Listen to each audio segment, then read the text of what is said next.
প্রিয় ছাত্ররা, আমি তোমাদের এখন ক্লাস 10-এর একচলা বিশিষ্ট দ্বিঘাত সমীকরণের কোষে দেখি 1.4-এর অঙ্কগুলো করছি। আমরা আগের ভিডিওতে 1.3 অবধি করেছিলাম এবং শ্রীধরাতের যে সূত্র কী সেগুলো নিয়েও আগে আমরা প্রথম ভিডিওতে আলোচনা করেছি। এবার আমরা এখানে 2-এর দাগের প্রথম যে অঙ্কগুলো বলেছে সবগুলো অঙ্কই একই ধরনের। আমি যে কোনো একটা করছি, ধরো 2-এর দাগের অঙ্কটা করছি। 2-এর দাগের অঙ্কটা বলছে x - 2 into x plus 4 plus 9 equal to 0। বলছে যে নিচের দ্বিঘাত সমীকরণগুলির বাস্তব বীজ থাকলে শ্রীধর আচার্যের সূত্রের সাহায্যে নির্ণয় করো। তার মানে আমাকে আগে দেখতে হবে এই সমীকরণের বাস্তব বীজ আছে কিনা। যদি থাকে তাহলে শ্রীধর আচার্যের সূত্রের সাহায্যে সেই বীজগুলোকে বের করতে বলছে। তো প্রথমে আমরা এটাকে গুণ করি, বা x² + 4x - 2x - 8 + 9 equal to 0, বা x² + 2x + 1 equal to 0। এটা হচ্ছে তোমার দ্বিঘাত সমীকরণ, যেটা সেটা হচ্ছে এই সমীকরণটা আমরা পেলাম। এবার এই সমীকরণটাকে আমরা এটাকে যদি আমরা 1 নম্বর সমীকরণ দিলাম, এটাকে আমরা ax² + bx + c equal to 0 ব্র্যাকেটে a not equal to 0 সমীকরণের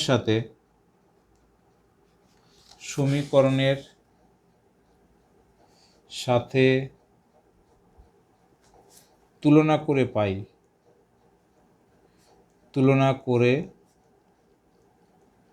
পাই a সমান এখানটায় 1, b সমান হচ্ছে 2, c সমান হচ্ছে 1। তাহলে bs নিরূপক b² - 4ac সমান b মানে কত,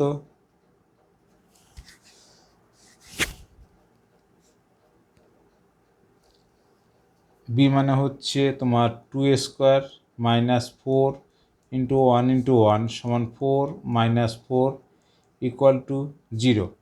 তাহলে আমরা এই শর্তটা আগে জেনে এসেছি যে নিরূপক যদি 0 হয় তাহলে সমীকরণের বাস্তব বীজ থাকবে। অতএব 1 নং সমীকরণের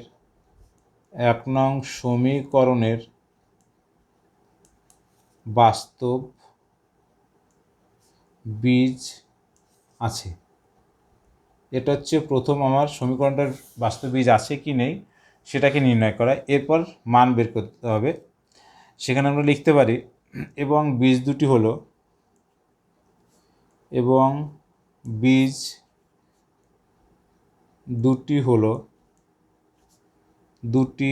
সমান হলে দরকার নেই, বীজ দুটি সমান -b ±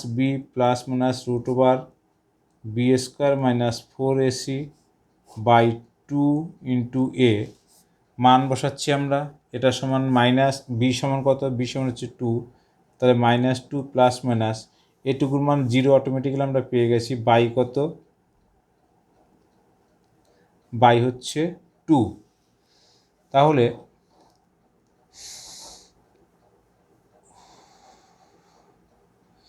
আমরা পাচ্ছি কত, আমরা পাচ্ছি -2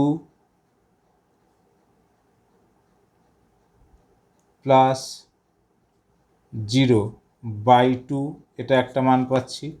-2 - 0/2 মানে এখানে প্লাস মাইনাস আছে, তাহলে একটা প্লাসের মান নিলাম, একটা মাইনাসের মান নিলাম। এটা সমান হচ্ছে -2/2, এটাও হচ্ছে -2/2 সমান হচ্ছে কত, -1, এটাও -1। অতএব বীজ দুটি হলো -1, -1। এটা হচ্ছে অ্যান্সার। এইভাবে আমরা শ্রীধর আচার্যের সাহায্যে কোনো সমীকরণের বীজ বের করতে পারি। তো একই রকমভাবে তোমরা বাকি অঙ্কগুলো করবে। আমি তোমাদের লেখা যে অঙ্কগুলো আছে সমীকরণ গঠন এবং সমাধান 3-এর দাগের, আমরা সেই 3-এর দাগের অঙ্কে চলে যাচ্ছি। 3-এর দাগের প্রথম অঙ্কটা কি বলছে, 3 দাগের প্রথম অঙ্কটা বলছে সাথী একটি সমকোণী ত্রিভুজ অঙ্কন করেছে যার অতিভুজের দৈর্ঘ্য ক্ষুদ্রতম বাহুর দ্বিগুণ অপেক্ষা 6 সেন্টিমিটার বেশি।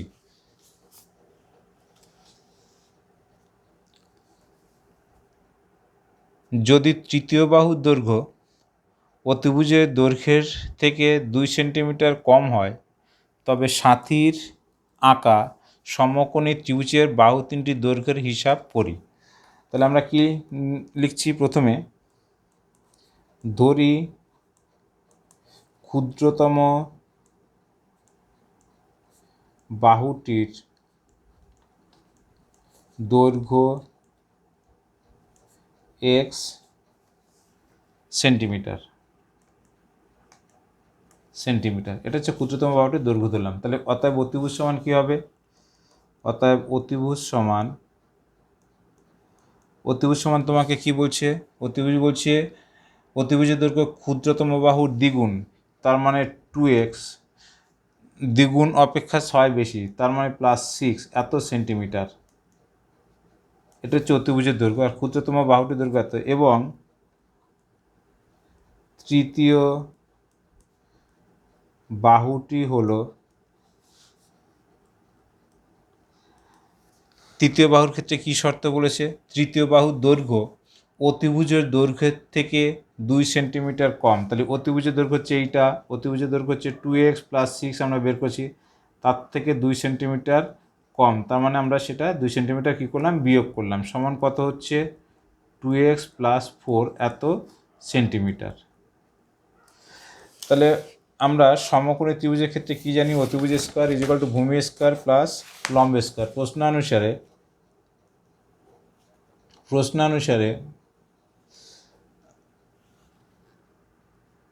এটা প্রশ্ন অনুসারে না, এটা লেখো। আমরা যেহেতু পিথাগোরাসের উপপাদ্য থেকে জানি সেই জন্য লেখো পিথাগোরাসের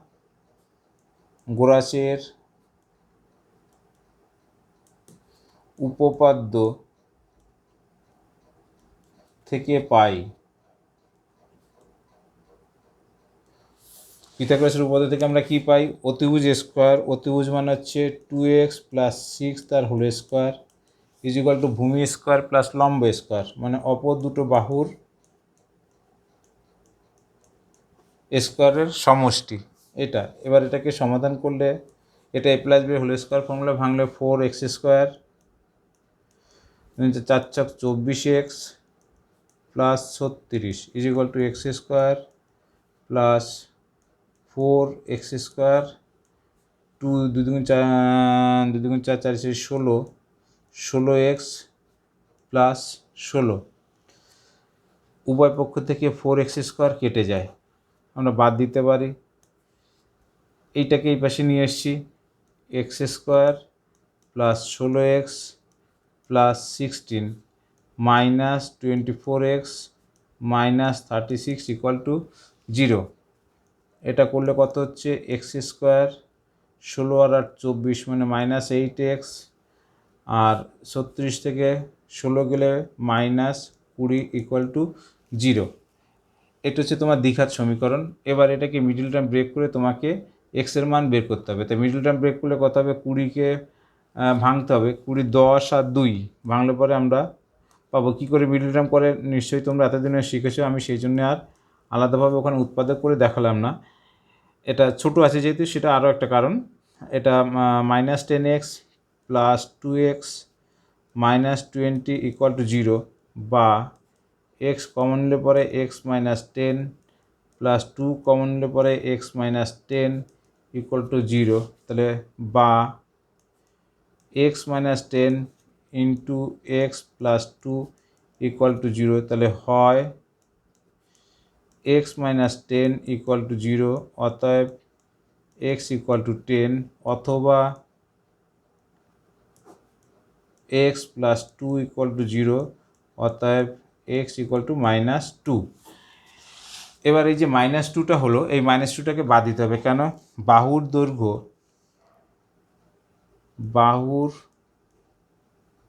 দৈর্ঘ্য ঋণাত্মক হয় না, অতএব এক্স নট ইকুয়াল টু -2, অতএব এক্স ইকুয়াল টু 10। আমরা 10 কাকে ধরেছিলাম? ক্ষুদ্রতম বাহুটির দৈর্ঘ্য। অতএব ক্ষুদ্রতম বাহুটির দৈর্ঘ্য 10 সেমি। অতিভুজের দৈর্ঘ্য, আমরা জাস্ট মানগুলো পরপর বসিয়ে গেলে পরে পেয়ে যাব অতিভুজের দৈর্ঘ্য কী লিখেছিলাম? 2 × 10 মানে 2x + 6 এত সেমি। 10 × 2 = 20, আচ্ছা 26 সেমি। তৃতীয় বাহুর দৈর্ঘ্য, তৃতীয় বাহুর দৈর্ঘ্য জাস্ট আমরা মানগুলোকে বসাচ্ছি। তৃতীয় বাহুর দৈর্ঘ্য কত? 2 × 10 + 4, এই যেখানটা বের করেছিলাম 2x + 4 এত সেমি, সমান হচ্ছে 24 সেমি। এই তিনটে হচ্ছে হচ্ছে তোমার বাহু তিনটি দৈর্ঘ্যের মান, একটা 10, একটা 26, একটা 24। এবার আমি তোমাদের 3-2 অঙ্কটা করছি। দেখো কি বলছে। 3-2 অঙ্কটা বলছে, যদি দুই অঙ্কের একটি ধনাত্মক সংখ্যাকে উহার এককের ঘরের অঙ্ক দিয়ে গুণ করলে গুণফল 189 হয় এবং দশকের ঘরের অঙ্ক এককের ঘরের অঙ্কের দ্বিগুণ হয়। তাহলে ভালো করে বোঝো কী বলছে।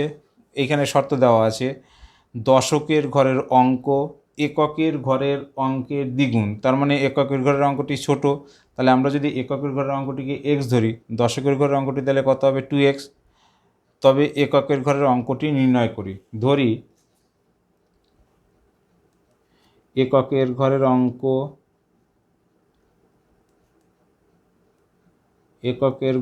অঙ্ক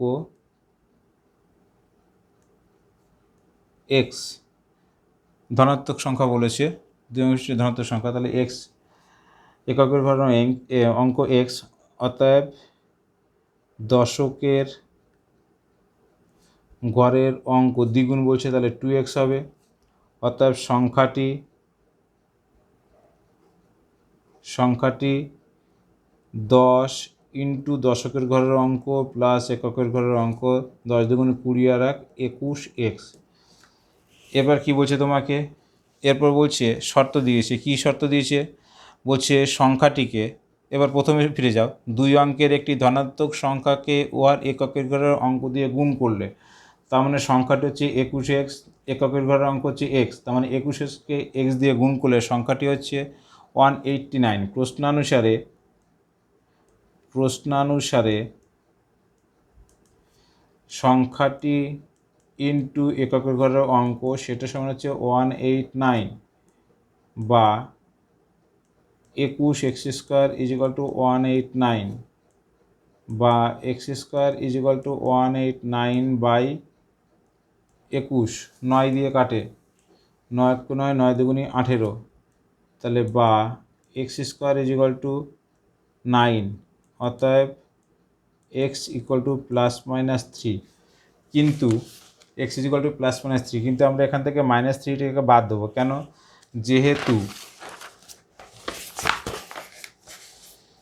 যেহেতু সংখ্যাটি ধনাত্মক, অতএব x not equal to -3, অতএব x = 3। এইবার তোমাকে কি বের করতে বলছে? বলছে এককের ঘরের অঙ্কটি কত। তো আমরা এককের ঘরের অঙ্কটাকে x ধরেছিলাম, অতএব এককের ঘরের অঙ্কটি 3। এটা হচ্ছে অ্যান্সার। এরপর আমরা চলে যাচ্ছি পরের অঙ্কটায়। পরের অঙ্কটা কি বলছে? পরের অঙ্কটা মানে 3-3। এটা কি বলছে? সালমার গতিবেগ অনিকের গতিবেগের চেয়ে 1 মিটার/সেকেন্ড বেশি, মানে 1 সেকেন্ডে 1 মিটার বেশি যায়। কে বেশি যায়? সালমার গতিবেগ অনিকের গতিবেগের থেকে। তার মানে অনিকের গতিবেগ কম এবং সালমার গতিবেগ বেশি। 180 মিটার দৌড়াতে গিয়ে সালমা অনিকের থেকে 2 সেকেন্ড সময় আগে পৌঁছায়। 180 মিটার দৌড়াতে গিয়ে সালমা অনিকের চেয়ে 2 সেকেন্ড আগে পৌঁছায়। তার মানে সালমার 2 সেকেন্ড সময় কম লাগে, অনিকের 2 সেকেন্ড সময় বেশি লাগে। তার মানে এদের পৌঁছানোর দুজনের যে সময়, সেই দুজনের পৌঁছানোর সময়ের অন্তরফল হচ্ছে কত? 2 সেকেন্ড। অনিকের গতিবেগ প্রতি সেকেন্ডে কত মিটার হিসাব করি। তাহলে আমরা অনিকের গতিবেগটাকে ধরি অনিকের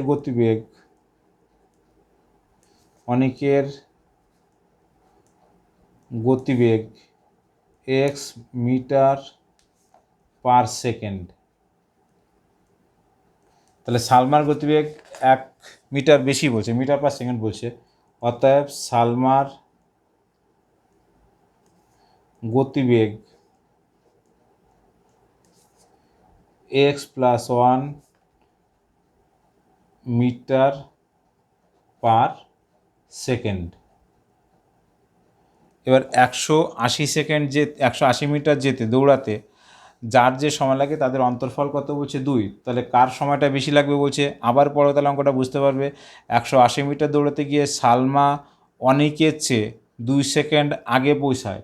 তার মানে সালমার কম সময় লাগে। তাহলে প্রশ্নানুসারে বা শর্তানুসারে আমরা একবারে লিখে দিতে পারি 180 মিটার হচ্ছে দূরত্ব বাই গতিবেগ হচ্ছে x মাইনাস 180 বাই x + 1। অনেকের সময় বেশি লাগে, সালমার সময় কম লাগে। কত সময় লাগে? এই দুজনের যে সময়টা লাগে সেই সময়ের অন্তরফল কত? 2। আশা করি তোমরা এই কোয়েশ্চেনটা বুঝতে পেরেছো কী করেছি। বা আমরা উপর থেকে 180 কমন নিলে 1/x মাইনাস 1/x + 1 = 2। এই 2 আর 180 কাটলে পরে 90 থাকে, উপরের সংখ্যা আছে তাহলে কাটা যায়। তাহলে বা 90 × x + 1 minus x by x × x + 1, এখানে সেকেন্ড ব্র্যাকেট দাও, = 1। 2 ছিল কেটে গেছে। বা এখানে x কাটে, তাহলে 90 বাই, এটা একবার ওপাশে আমরা গুণ করে দিই। আচ্ছা যাক, x²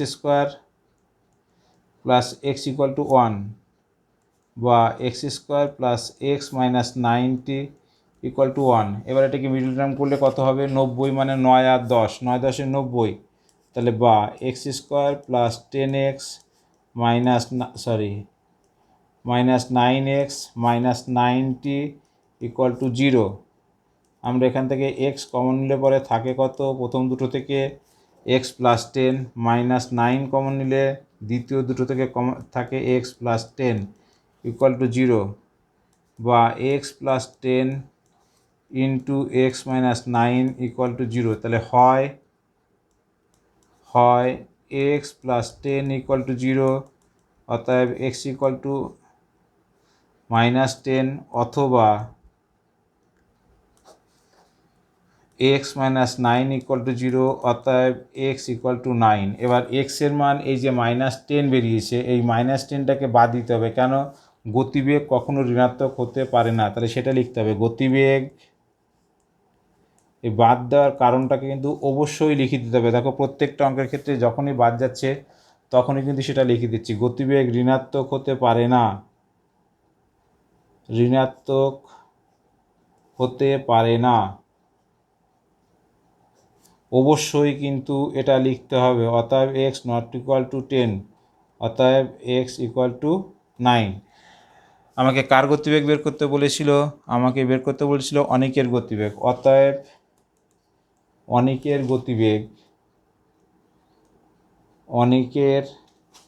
গতিবেগ 9 মিটার পার সেকেন্ড। এটা অ্যান্সার। আশা করি বুঝতে পেরেছ। এবার আমরা 4-এর দাগের অঙ্কটায় চলে যাচ্ছি। 3-এর 4। 3-এর 4-এ কী বলেছে? 3-4 বলেছে আমাদের পাড়ায় একটি বর্গক্ষেত্রাকার পার্ক আছে। ওই পার্কের একটি বাহুর দৈর্ঘ্য থেকে 5 মিটার বেশি দৈর্ঘ্য বিশিষ্ট এবং ওই পার্কের বাহুর দৈর্ঘ্য থেকে 3 মিটার কম প্রস্থ বিশিষ্ট একটি আয়তাকার পার্কের ক্ষেত্রফল ওই বর্গাকার পার্কের যে ক্ষেত্রফলটা সেই ক্ষেত্রফলের দ্বিগুণ অপেক্ষা 78 মিটার কম। তার দ্বিগুণ অপেক্ষা 78 মিটার কম। ভালো করে বোঝো, বর্গাকার একটা পার্ক আছে, সেই বর্গাকার পার্কের একটি বাহুর থেকে 5 মিটার বেশি দৈর্ঘ্য বিশিষ্ট এবং 3 মিটার কম প্রস্থ বিশিষ্ট একটি আয়তাকার পার্ক। এই আয়তাকার পার্কের যে ক্ষেত্রফল সেই ক্ষেত্রফলটা বর্গাকার ক্ষেত্রের দ্বিগুণ। বর্গাকার যে ক্ষেত্রটা সেই ক্ষেত্রটার দ্বিগুণ অপেক্ষা 78 কম। এই দ্বিগুণের থেকে 78 কম হচ্ছে কি তোমার আয়তাকার ক্ষেত্রের বাগানের ক্ষেত্রফল। তার মানে বর্গাকার ক্ষেত্রের ক্ষেত্রফলের দ্বিগুণ মাইনাস আয়তাকার ক্ষেত্রের ক্ষেত্রফল মাইনাস ইকুয়াল টু 78। ধরি বর্গাকার পার্ক বলেছে নাকি, ধরি বর্গাকার বা বর্গক্ষেত্রাকার পার্কে, যাই হোক বর্গাকার পার্কের বর্গাকার না বর্গ যেটা ভাষাটা আছে সেটা লেখো, বর্গক্ষেত্রাকার পার্কের বাহুর দৈর্ঘ্য x, এককটা তোমার দেওয়া আছে মিটার, অর্থাৎ ক্ষেত্রফল x² বর্গ মিটার। এটা আমরা পেলাম। অতএব আয়তাকার পার্কের দৈর্ঘ্য x+5 মিটার। বলছে বর্গাকারের থেকে 5 মিটার বেশি এবং প্রস্থ 3 মিটার কম বলেছে, তার মানে x-3 এত মিটার। অতএব ক্ষেত্রফল x+5 ইন্টু x-3 বর্গ মিটার। এবার এই বর্গক্ষেত্রের ক্ষেত্রফলকে দ্বিগুণ করলে যে ক্ষেত্রফল পাবো, দ্বিগুণ করলে যেটা হবে সেইটা, আর এই আয়তক্ষেত্রের ক্ষেত্রফল এই দুটোর অন্তর্ফল হচ্ছে কত, 78। তাহলে শর্তানুসারে 2x² minus x+5 into x-3 equal to হচ্ছে 78। আশা করি তোমরা প্রত্যেকেই এই ইকুয়েশনটা বুঝতে পেরেছো। এবার আমাকে এটাকে সলভ করতে হবে। বা